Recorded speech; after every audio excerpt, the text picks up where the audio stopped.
Salut la compagnie! Bienvenue dans Cogito Ergo Sum, le podcast qui cherche à décrypter les ingrédients d'une expérience utilisateur mémorable. Moi c'est Margot, je contribue à créer des expériences utilisateurs fluides et intuitives sur des logiciels, portails web ou applis mobiles depuis 2014. À travers ce podcast, j'ai envie de m'inspirer des expériences des autres. Je suis convaincue qu'il y a plein de points communs dans la création d'expériences utilisateurs, quel que soit le domaine. La prof qui prépare son TP pour ses élèves, le restaurateur qui travaille son concept de restaurant, ou les parents enjoués qui préparent le goûter d'anniversaire de leur enfant. C'est ce qu'on va explorer dans ce podcast. Quelle est la secret sauce des porteurs de projets qui ont réussi à créer une expérience utilisateur mémorable? Je reçois aujourd'hui Jean-Philippe Lachaud, chercheur en neurosciences au Centre de recherche de neurosciences de Lyon où j'ai moi-même fait ma thèse, dans lequel il travaille sur la thématique de l'attention depuis près de 30 ans. C'est Nadine Ravel, chercheuse sur la mémoire, que j'ai interviewée dans l'épisode 9 qui m'a suggéré de l'interviewer. Et c'est effectivement une thématique très intéressante à creuser car on a souvent besoin de capter l'attention de nos utilisateurs et utilisatrices, entre autres pour que ces personnes accomplissent leurs tâches de manière efficace. Jean-Philippe a écrit plusieurs livres sur ce thème et a créé le programme Atoll à destination des enseignants pour entraîner les enfants à être plus attentifs en classe. Vous trouverez des liens en description si vous souhaitez en savoir plus. Bonjour Jean-Philippe, bienvenue dans le podcast. Salut Margot. Alors pour commencer, est-ce que tu pourrais te présenter ainsi que ton parcours et ton métier actuel? Ouais, alors mon métier actuel, on va commencer par la fin. Je suis directeur de recherche à l'INSERM. Donc l'INSERM, je rappelle que c'est l'Institut national pour la santé et la recherche médicale. Je travaille à Lyon et je suis en fait chercheur en neurosciences cognitives avec une spécialité sur l'attention et la concentration, essentiellement. Donc ça, c'est ce que je fais maintenant. C'est un peu aussi mon parcours parce que c'est ce que j'ai fait depuis des années et des années et des années. Tu veux connaître mon parcours depuis le tout début ou? Pas forcément, mais plutôt qu'est-ce qui t'intéresse aujourd'hui, quoi? Ouais, c'est vraiment ça. En fait, ce qui m'intéresse, c'est vraiment la notion d'attention, mais à la limite, moi, ce que j'aimerais, c'est en développer l'attention et la capacité à maîtriser son attention comme une valeur pour notre société. C'est vraiment quelque chose que je veux faire. C'est-à-dire en étant capable d'expliquer comment ça fonctionne et en donnant goût aux gens, alors essayer de leur montrer ce que ça peut apporter comme satisfaction de savoir maîtriser son attention. Parce qu'on est dans un contexte particulier, au niveau sociétal, qui est d'une attention qui est un peu vaporisée, tout le monde. De plus en plus de gens se plaignent de ne pas être capables de stabiliser leur attention sur, même ne serait-ce que pour lire un livre et tout. Et on est quand même, enfin, de plus en plus de choses existent pour attraper notre attention dans tous les sens. Donc ça va pas dans le sens d'augmenter cette capacité à stabiliser l'attention. Euh, et pour moi, ça crée un réel handicap et ça empêche d'accéder à certains états qui sont très, très satisfaisants euh, pour, pour soi-même, pour même l'évolution en tant qu'individu. Et donc voilà, j'aimerais qu'on revienne un petit peu en arrière par rapport à ça, quoi, de toutes les façons possibles. Ok. Et du coup, aujourd'hui, tu travailles sur quoi? Enfin, ton quotidien, c'est quoi? Alors mon quotidien, on va dire que je vais me partager en trois, alors pas forcément trois parties égales. En gros, mon truc, c'est de faire une sorte d'aller-retour entre le labo et la vie quotidienne. Pourquoi? Parce qu'en fait, l'attention, c'est ça qui est super intéressant, c'est que ça s'étudie à la fois donc de façon très théorique, dans des manips de laboratoire et tout, mais en même temps, dès qu'on fait quoi que ce soit dans la vie, euh, en fait, la qualité de l'expérience, ou si on réussit pas, dépend de la qualité d'attention. Du coup, en fait, on est constamment confronté à notre attention. Incidemment, tu vois, ton attention, c'est ce qui détermine ton rapport au monde à chaque instant. C'est à quoi tu fais attention. Mhm. Donc, le point avec la vie quotidienne est évident. Et du coup, ce qui est intéressant, c'est d'aller chercher dans l'expérience quotidienne de gens comment ils vivent leur attention, comment ils s'en servent et tout, des idées de manip pour mieux comprendre l'attention. Et après, à partir de cette compréhension de l'attention, proposer éventuellement des recommandations, tu vois, presque une éducation de l'attention. Donc ça, c'est l'idée. Après, donc qu'est-ce que ça donne au quotidien? Bah, ça donne une partie de moi qui va travailler sur de la recherche fondamentale, avec vraiment des mesures d'activité cérébrale, etc., dans des tâches qui demandent sur d'être attentif, sur d'être inattentif, enfin voilà, pour voir l'effet sur les réseaux neuronaux de ce que ça produit, quoi, d'être attentif, concentré et tout. Qu'est-ce que la distraction et tout. Ça, c'est un tiers. Il y a un tiers qui serait d'essayer de transmettre, notamment à travers un projet dont on parlera, qui c'est le projet Atoll. ATOLE, qui est un projet en fait d'éducation, un programme d'éducation de l'attention dans les écoles. Donc, c'est vraiment transférer ce qu'on sait en neurosciences cognitives à la classe. Et puis le dernier point, c'est d'aller voir des. J'aime bien interagir avec des gens qui ont vraiment besoin de l'attention, notamment au niveau élite, dans leur domaine, par exemple des experts, des sportifs de très haut niveau, et voir ce que peut leur apporter une compréhension de l'attention dans leur discipline. Ça, c'est hyper nourrissant. Enfin, j'apprends plein de choses parce que c'est pas l'attention de labo, quoi. C'est vraiment l'attention à la seconde où la performance doit être maximum et tout. Enfin, c'est impossible à reproduire en labo et tu apprends plein de choses.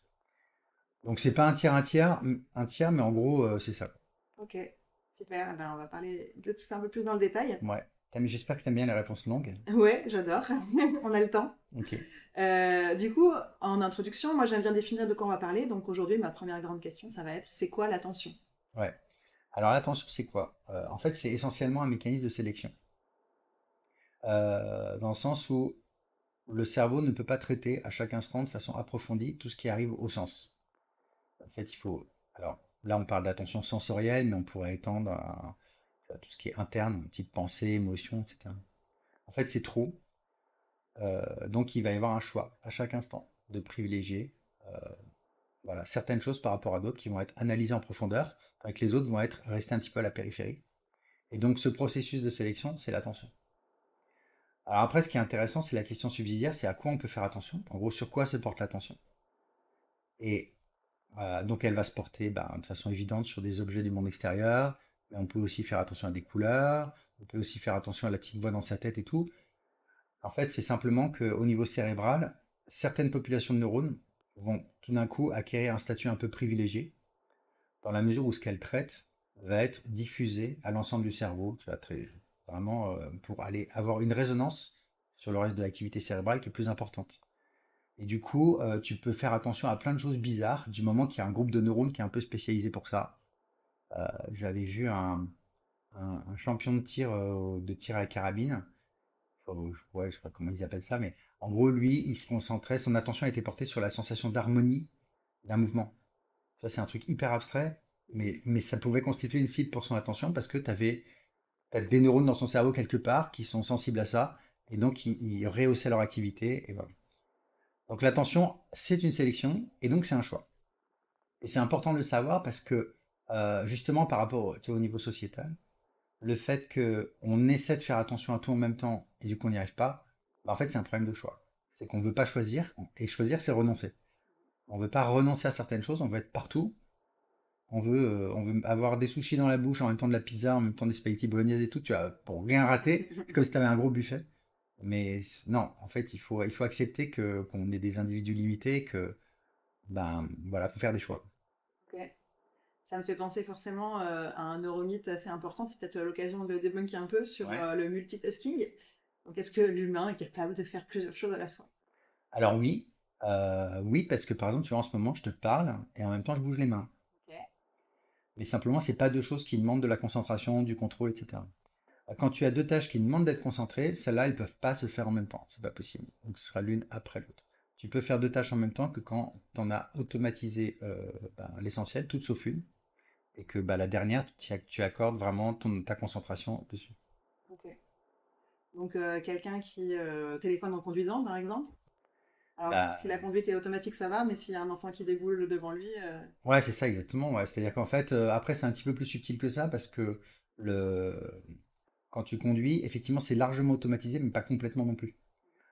Donc ça demande quand même un petit peu de concentration. Et donc le fait de téléphoner, ça va te l'enlever et tu vas avoir un temps de réaction qui est ralenti. Si tu es très très très habile, tu peux te concentrer rapidement sur une chose puis sur une autre et faire des bascules. Ça demande une certaine agilité.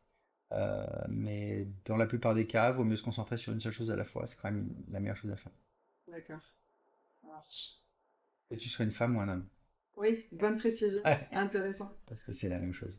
Ouais, moi, j'ai même l'impression, dans mon expérience personnelle, du coup, donc pas du tout généralisable, Ouais, mais je te parle de ma vie, hein.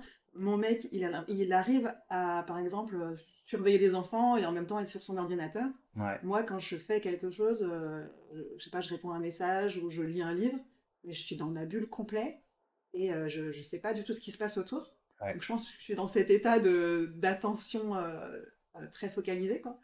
Et je sais pas, enfin, est-ce que tu as identifié des différents groupes de personnes, des personnes qui fonctionnent différemment par rapport à ça? C'est une question Déjà, c'est d'habitude. rigolo ce que tu dis parce qu'en fait, tu vas complètement à l'encontre du stéréotype Oui, c'est habituel. ça, clairement. Ouais. C'est pour ça que je dis, bon, c'est pas généralisable, mais c'est mon cas à moi.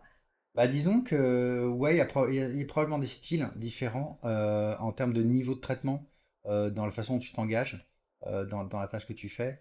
Il est peut-être à un niveau plus superficiel sur ta tâche principale, ce qui lui permet de temps en temps d'aller se concentrer, enfin, de façon très ponctuelle, hein. En fait, surveiller les enfants, c'est hyper léger comme tâche. Il faut juste vérifier qu'ils sont pas en train de se tuer, quoi, en gros. Mm. Et puis ça te prend 3 secondes et tu reviens sur ta tâche principale.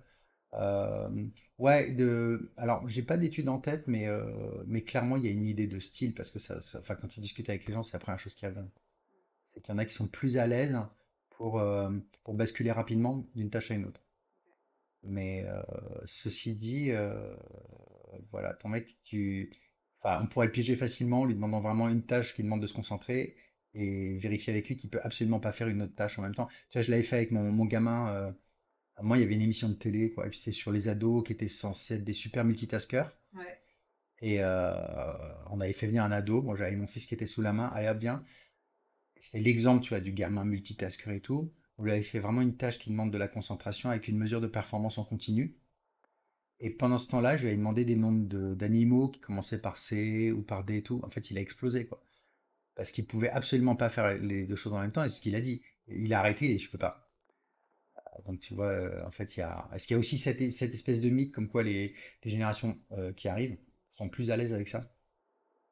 En fait, non, le cerveau, il est foutu d'une certaine façon, et c'est dans son organisation globale, dans sa construction, qui fait que vraiment se concentrer sur deux tâches en même temps, c'est pas possible. Et Exactement en par même contre, temps. comme tu disais, de l'alternance rapide, Ouais. moi j'avais entendu des choses que ça me fait penser par rapport aux jeux vidéo, que le jeu vidéo peut aider, certains types de jeux vidéo peuvent aider à justement passer très vite d'une chose à une autre. Ça te parle ça ou... Ouais, alors ça doit être les travaux de Daphné Bavelier à Genève.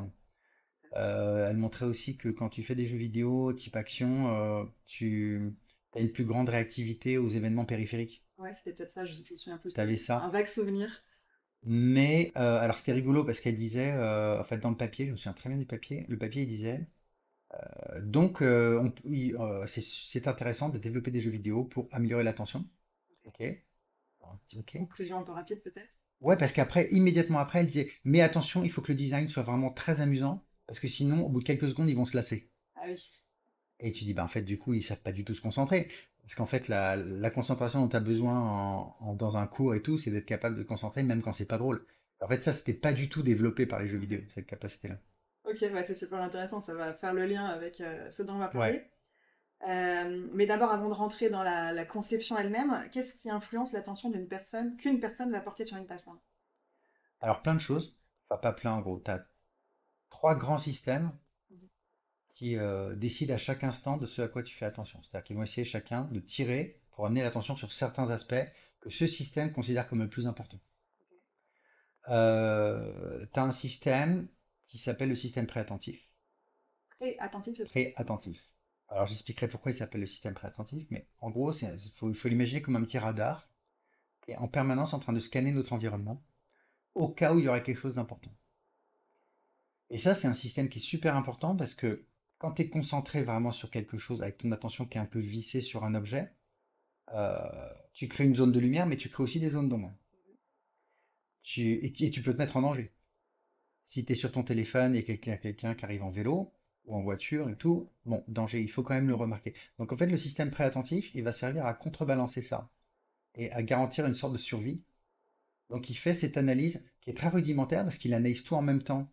Et justement, on sait que le cerveau, il ne peut pas analyser de façon approfondie tout en même temps, donc il va le faire de façon très superficielle. Ça va être suffisant pour détecter un bruit fort, détecter une odeur de brûlé ou de gaz quand tu rentres dans un endroit. Et c'est préattentif parce que t'as pas décidé à l'avance, tu rentres pas dans une pièce en disant tiens, je vais sentir s'il y a du gaz ou non. Ouais, En fait, automatique. c'est automatique. Donc c'est avant même de décider de faire attention. Donc c'est préattentif. Ok. Mais ça, tu vois, c'est typiquement le genre de truc qui est différent entre mon mec et moi, j'ai l'impression. Que Ouais. lui, son système-là, il est surdéveloppé et le mien, il est sous-développé, quoi. Ça fait un écart. Et oui, mais du coup, il est plus distractible. Peut-être, ouais. Ouais, Ah oui, c'est sûr que je pense qu'il a plus de mal à rester concentré dans un truc parce qu'il fait attention à tout en même temps. Enfin, ouais. peut-être pas, voilà, peut-être c'est pas possible vraiment, mais en tout cas, Bah, il a cette vigilance un ouais, peu périphérique, ouais. exactement. Ok. Alors, donc, ce système-là, numéro un. Deuxième système, là, tu vois comment dire, il réagit à des choses assez neutres émotionnellement, en fait, on s'en fiche. Un truc, tu te balades dans la rue, puis il y a une vitre au loin qui reflète le soleil, ça attire ton attention. En fait, là, c'est pas que t'aimes les vitres ou que t'aimes la lumière, enfin, tu Ouais. peux aimer la lumière, mais ça n'a rien à voir. Tu peux sentir l'odeur de brûlé, mais tu peux aussi bien sentir que ça sent très fort à la rose, quoi. Ouais, c'est ça exactement. Alors tiens, fait rigolo, il est assez rigide ce système, mais il est un peu, il évolue aussi. Et bah, je pense que tu le sais bien, quand tu as des bébés, un tout petit enfant, en fait, son petit tout sonne dans la nuit, tu vois, en Ouais, fait, ça va te réveiller oui. parce que c'est hyper important comme stimulus et ton système préattentif est capable d'aller l'attraper, ce stimulus. Tu vois, en quelques mois, 3 mois avant, tu n'avais pas de bébé, Ouais. donc ton système, il savait pas faire ça. Et en fait, en quelques mois, il a réussi à l'attraper. De même, bah, c'est l'exemple classique. On sait que s'il y a quelqu'un qui prononce ton prénom à la table d'à côté, dans un bar et tout, en fait, tu vas le remarquer. Donc, ouais, c'est ça. Tu as certains stimuli comme ça il détecte des choses très simples et puis quelques petites choses un peu élaborées, mais bon. Ok. Deuxième système, c'est en gros, c'est ce qu'on appelle globalement le circuit de la récompense. Récompense-punition. C'est un système qui, lui, va décider que ce qui est important, c'est ce qui peut t'apporter une gratification immédiate. Être rigolo, t'apporter du plaisir, ou à la limite du déplaisir. Parce que c'est super important d'être à l'affût de ce qui est potentiellement récompensant. Alors, tout bête, exemple classique, t'as super soif, t'entends un petit bruit d'eau, mais petit quoi, pas suffisant pour attirer l'attention du système préattentif. En fait, ce petit bruit d'eau, c'est de l'eau. À l'eau, c'est bon quand on a soif. Donc là, ton circuit de la récompense, il va réagir. Et il va réagir en fait, en amenant l'attention sur ce truc. Parce que l'orientation de l'attention, c'est le premier geste en fait, d'approche vers un stimulus qui est potentiellement important pour toi. C'est une force qui va être importante parce que elle est vraiment mise en place dans les applis, les interfaces et tout. On va essayer, quand on veut capter l'attention, d'aller stimuler le circuit de la récompense. Et ce circuit de la récompense, au départ, quand je dis au départ, dans son fondement, c'est un truc qui réagit positivement quand tu manges du gras, du sucre et que tu as faim, enfin, tu vois. Il peut être hacké par les substances chimiques type cocaïne et compagnie, parce que tous les comportements d'addiction, ils sont dus à ce circuit de la récompense, qui déclenche des comportements d'approche, voire de polarisation, c'est-à-dire qu'il n'y a plus qu'un truc qui t'intéresse quand tu es complètement addict. Mais il est également sensible à des trucs genre nouveautés, information, enfin plein de choses comme ça, qui sont un peu stimulantes. En fait, c'est tout ce qui, d'un point de vue expérientiel, te donne l'impression que c'est sympa, c'est un peu excitant. Donc ça veut dire que c'est en train de stimuler ton circuit de la récompense. Et donc ce circuit va dire ça c'est important, donc l'attention doit être là-dessus. Dernier système, c'est système d'attention volontaire. C'est vraiment une attention qui va s'orienter en fonction de ton intention décidée. C'est-à-dire que tu as décidé que pendant les minutes qui viennent, ce qui est important, c'est ça. C'est par exemple d'aller jusqu'au bout de ma pensée pour faire une explication à peu près convaincante. Donc mon attention, elle s'oriente en fonction de ça. Elle va surveiller, par exemple, que ce que je dis, c'est pas trop n'importe quoi, et compagnie. Plutôt que le bruit de la clim, qui serait plus en train de stimuler mon système préattentif. Donc système d'attention volontaire. Et en fait, tu as ces trois forces, trois systèmes qui sont tout le temps, à chaque instant, en train de dire, ce qui est le plus important, l'attention, elle doit être là-dessus. Et la plupart du temps, ces systèmes ne sont pas d'accord. Donc, tu en as un qui va prendre le lead et qui va prendre l'attention, le plus rapide en fait, prendre l'attention pour l'amener sur ceci ou cela. Et ça explique tous les phénomènes de distraction, toutes les divagations d'attention que tu puisses avoir. C'est-à-dire que le fait qu'on n'ait pas une maîtrise absolue de notre attention, c'est simplement qu'il y a ces trois systèmes en interaction tout le temps. Et donc, il ne faut pas voir l'attention comme un truc, comme un caillou que tu poses à un endroit et puis après que tu poses à un autre endroit, etc. Pas du tout. C'est vraiment un système hyper vivant qui est sous l'action de ses forces et qui est tout le temps un peu en mouvement.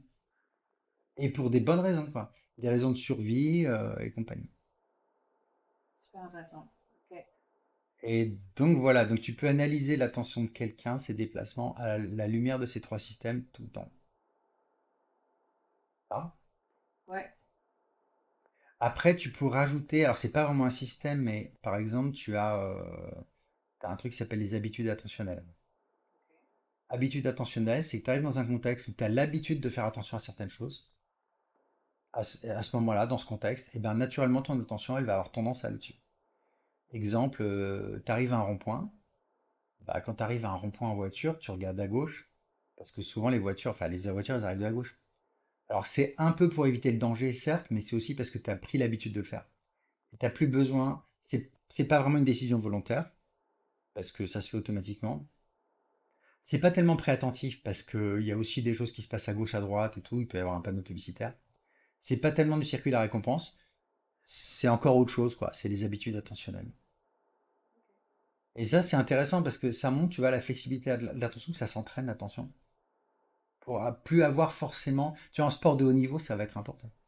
Parce qu'en sport de haut niveau, tu vas essayer de faire en sorte d'avoir des bonnes habitudes attentionnelles. Que dans une certaine situation, ton attention, elle se porte naturellement sur les bons éléments sans avoir à décider de le faire. Je pourrais en faire un quatrième système. J'ai l'habitude de parler de trois systèmes, trois forces, ça pourrait être une quatrième. Ok. Scoop. Nouvelle publication à venir. Ouais, voilà, ouais. Ça marche. Et alors maintenant, on va rentrer dans le vif du sujet, donc par rapport à ce podcast, hein, qui est en lien avec la conception de logiciels, même si la plupart des épisodes sont très éloignés du domaine logiciel, l'idée c'est quand même toujours de faire un lien. Donc comment on peut jouer là-dessus en tant que concepteur de logiciels ou même d'autres choses, hein, parce que en fait dans le podcast, moi j'interviewe des personnes qui conçoivent des expériences, des produits, des services, Ouais. pas forcément dans le logiciel. Donc comment on peut jouer là-dessus pour les concepteurs et conceptrices qui nous écoutent? Bah écoute, je réfléchis à chaud, parce que c'est pas un domaine que je connais, au bon sens, quoi. Sur la base de ce que j'ai dit. Donc déjà, je pense que la première question à te poser, c'est d'imaginer l'utilisateur, te dire où est-ce que tu as envie que son attention soit à chaque moment.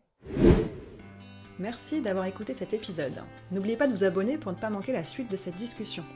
Restez à l'écoute car dans la suite, nous allons plonger encore plus profondément dans notre sujet. Pour continuer à échanger, questionner et explorer les thématiques autour de l'expérience utilisateur, retrouvez-moi également sur TikTok, vous trouverez le lien en description. C'était Margot dans Cogito Ergo Sum et je vous retrouve très bientôt pour la suite de notre échange.